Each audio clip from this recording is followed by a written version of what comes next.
Paano nga ba maging always summer ready from here up to here? Yan ang pag-uusapan natin today, so make sure to keep on watching.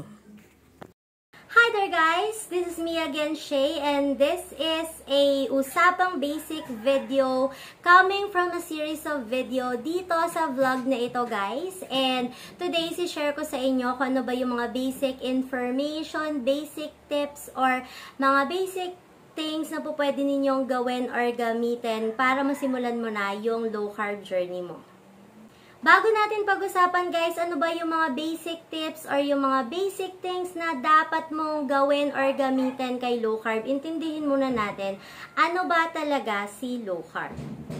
Based dito sa definition guys, a low carb diet limits carbohydrates, often called carbs, such as those found in grains, starchy vegetables, and fruit. A low-carb diet focuses on foods high in protein and fat. Many types of low-carb diet exist. Each diet has varying limits on the type and amount of carbs you eat. Sa normal na way of eating guys, nakafocus tayo sa other type of fuel, which is si glucose or si sugar sa ating katawan. Pero pagdating kay low carb guys, we make sure para ma-make sure natin na ma-burn yung mga stored fats natin is magpo-focus tayo na mas gamitin yung fat energy natin kesa kay glucose. That's why dapat pagdating kay low carb is nagpo-focus tayo doon sa protein and fats instead doon kay carbohydrates.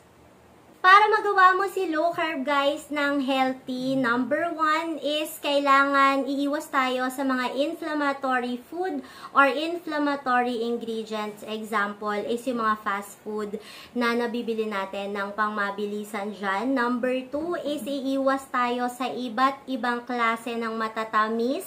Low carb approved man yan actually, kahit na low carb approved. Any types of sweets, pagkain man yan, or mga sugary drinks, or mga inumin man yan, iiwas tayo doon. Kung gusto ninyo na mas mag-focus yung katawan natin to burn the fats instead of doon sa sugar or sa glucose, para naman mas makuha natin yung health goals natin and yung weight loss na gusto mo. Common na basic guys na naririnig ninyo sa akin or sa mga low carb practitioners or coaches ay nagpo-focus tayo pagdating kay low carb into meat, seafoods, green leafy vegetables, eggs, and then pagdating sa mga drinks is yung black coffee, yung mga green tea or apple cider vinegar or yung mga herbal tea. Pero ngayon, isi-share ko sa inyo guys, ano pa ba yung mga basic na madalas na dapat meron ako araw-araw para ma-make sure na hindi lang ma-maintain yung weight loss ko, but at the same time, ma-make sure na ma-maintain ko yung aking health goals. Number 1 na kailangan na meron ako is yung low carb approved na oils.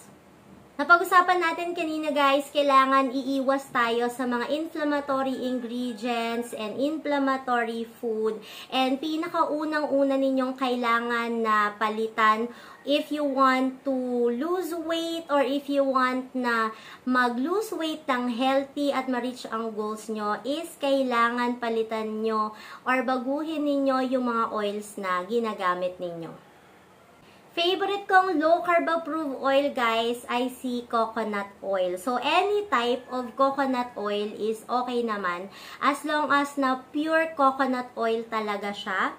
Kapag nagtitipid naman ako guys is I have to make sure na gagamitin kong mantika is yung galing sa meat na binibili ko sa palengke or sa supermarket. So, any type of meat pwede nyong gamitin. Pwedeng beef, pwedeng chicken, and pwedeng pork. So, marami tayong types ng oil, low carb approved oil na po pwede ninyong gamitin when it comes to low carb guys. Pero, napaka-importante na iiwasan ninyo yung mga hindi healthy na option ng oil at syempre yung mga processed oils, especially yung mga nakikita nating mga vegetable oils.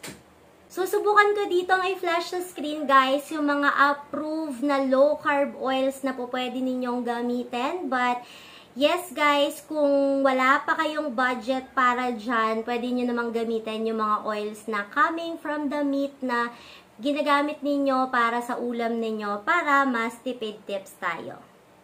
And for more information na gusto ninyong matutunan, make sure na naka-follow kayo sa Shea Jella page guys kasi doon mas madalas din akong nag-upload ng mga information na pwede ninyong basahin para makatulong sa inyong low carb journey. Number 2 basic na dapat meron ako guys ay salt. Common na kinakatakutan ng mga tao sa normal na pagkain is yung maalat, yung mga pagkain na nilalagyan ng salt. Pero when it comes to low carb, kapag naglo-low carb tayo, kapag naglo-lose tayo ng weight, ibig sabihin nun, lumalabas yung mga water weight natin na naipon, yun yung literal na water na lumalabas sa ating katawan. And kasama doon yung isa sa minerals na kailangan ng katawan natin, which is si sodium. So, kailangan natin ng salt guys para maibalik natin yung electrolytes na kailangan ng katawan natin para hindi natin ma-experience yung masamang pakiramdam aka yung keto flu na sinasabi.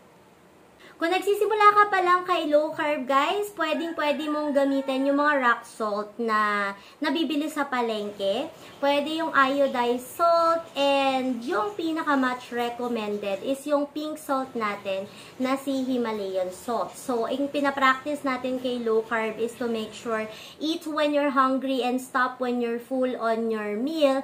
Pero wag din natin kakalimutan maglagay ng salt sa ating mga foods. Yung iba naglalagay din ng salt sa kanilang water or sa kanilang drinks katulad din ng coffee. Kahit saan mong ilagay as long as may tama tayong sodium guys, that is our perfect way para hindi maging masama yung pakiramdam natin and hindi maging ending na magi-give up tayo dito sa ating journey. Kasi common reason bakit sumasama yung pakiramdam dahil yung sodium natin sa katawan ay bumababa kaya ka nahihirapan. So make sure huwag kakalimutan ng ating electrolytes kasama ng ating salt.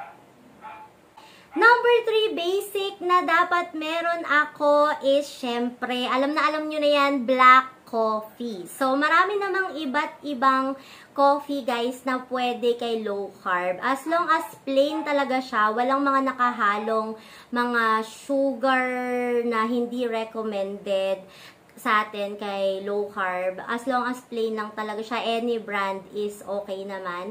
So ako, instant na black coffee ang madalas kong ginagamit.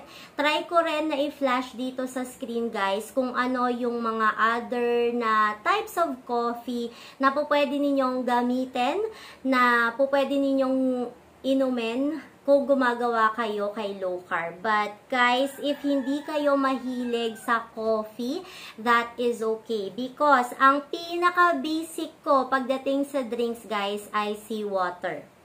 Okay, so kung wala akong black coffee, syempre napaka-basic ni water guys. Maligamgam, malamig, bahala kayo dyan. Importante talaga si water. Any kind of lifestyle, water talaga yung pinakamahalaga. So kung hindi kayo mahilig sa coffee, hindi kayo mahilig sa green tea, sa mga herbal tea, okay lang yan.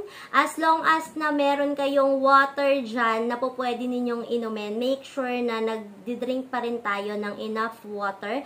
Kahit na nagkakape tayo guys na walang sugar, of course, pinaka-basic talaga is yung tubig. Okay? So, basic na hindi dapat mawala, it's either si coffee, si black coffee, or si water pagdating sa ating journey.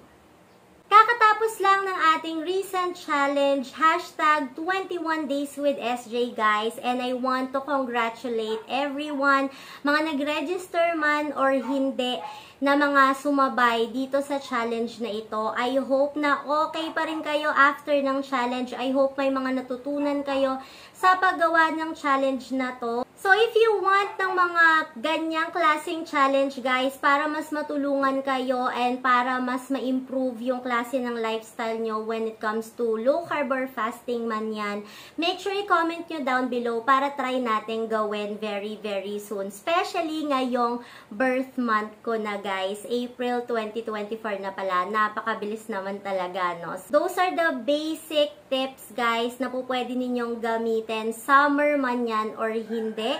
So, try nyong gawin itong mga tips na nabanggit natin ngayon and for sure, may kakaroon kayo ng improvement. Basta tuloy-tuloy nyo lang siyang gagawin. So, I hope nakatulong itong video na to, guys. If it does, please click on like.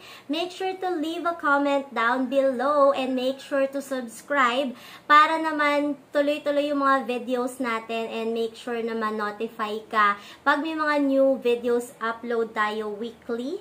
Thank you so much for watching, guys, and I hope to see you next time. Don't forget to always keep going. Bye!